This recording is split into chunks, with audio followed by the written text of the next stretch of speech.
Numbers chapter 15. The Lord said to Moses, "Speak to the Israelites and say to them, After you enter the land I am giving you as a home, and you present to the Lord food offerings from the herd or the flock, as an aroma pleasing to the Lord, whether burnt offerings or sacrifices, for special vows or free will offerings, or festival offerings.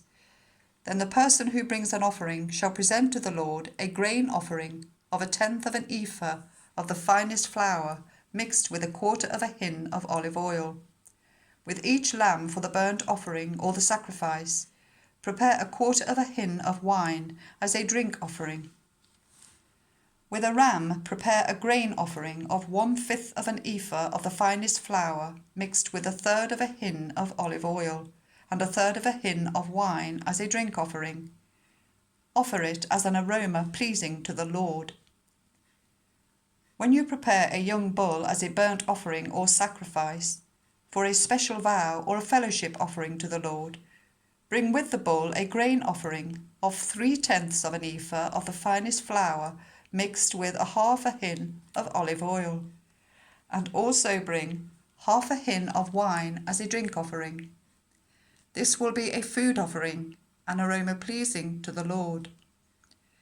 Each bull or ram, each lamb or young goat, is to be prepared in this manner.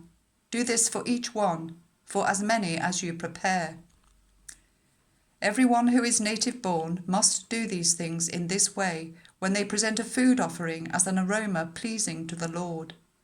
For the generations to come, whenever a foreigner or anyone else living among you presents a food offering as an aroma pleasing to the Lord, they must do exactly as you do.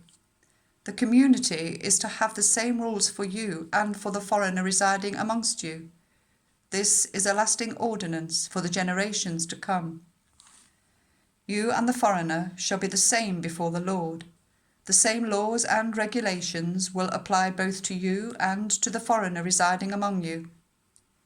The Lord said to Moses, "Speak to the Israelites and say to them, When you enter the land to which I am taking you, and you eat the food of the land, present a portion as an offering to the Lord.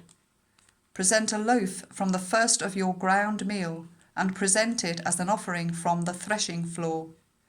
Throughout the generations to come, you are to give this offering to the Lord from the first of your ground meal." Now, if you as a community unintentionally fail to keep any of these commands the Lord gave Moses, any of the Lord's commands to you through him, from the day the Lord gave them and continuing through the generations to come, and if this is done unintentionally without the community being aware of it, then the whole community is to offer a young bull for a burnt offering as an aroma pleasing to the Lord, along with its prescribed grain offering and drink offering, and a male goat for a sin offering. The priest is to make atonement for the whole Israelite community, and they will be forgiven, for it was not intentional, and they have presented to the Lord for their wrong a food offering and a sin offering. The whole Israelite community and the foreigners residing among them will be forgiven, because all the people were involved in the unintentional wrong. But if just one person sins unintentionally, that person must bring a year-old female goat for a sin offering. The priest is to make atonement before the Lord for the one who erred by sinning unintentionally, and when atonement has been made for them, they will be forgiven. One and the same law applies to everyone who sins unintentionally, whether a native-born Israelite or a foreigner residing among you. But anyone who sins defiantly, whether native-born or foreigner, utters blasphemy against the Lord and must be cut off from their people.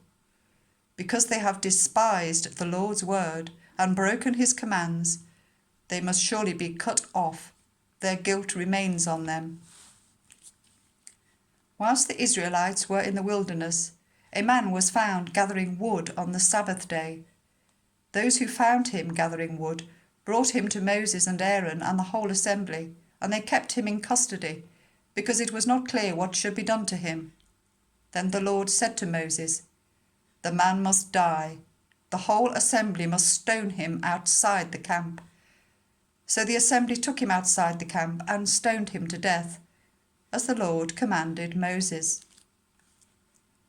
The Lord said to Moses, "Speak to the Israelites and say to them, throughout the generations to come you are to make tassels on the corners of your garments, with a blue cord on each tassel. You will have these tassels to look at, and so you will remember all the commands of the Lord, that you may obey them, and not prostitute yourselves by chasing after the lusts of your own hearts and eyes. Then you will remember to obey all my commands, and will be consecrated to your God. I am the Lord your God, who brought you out of Egypt to be your God. I am the Lord your God,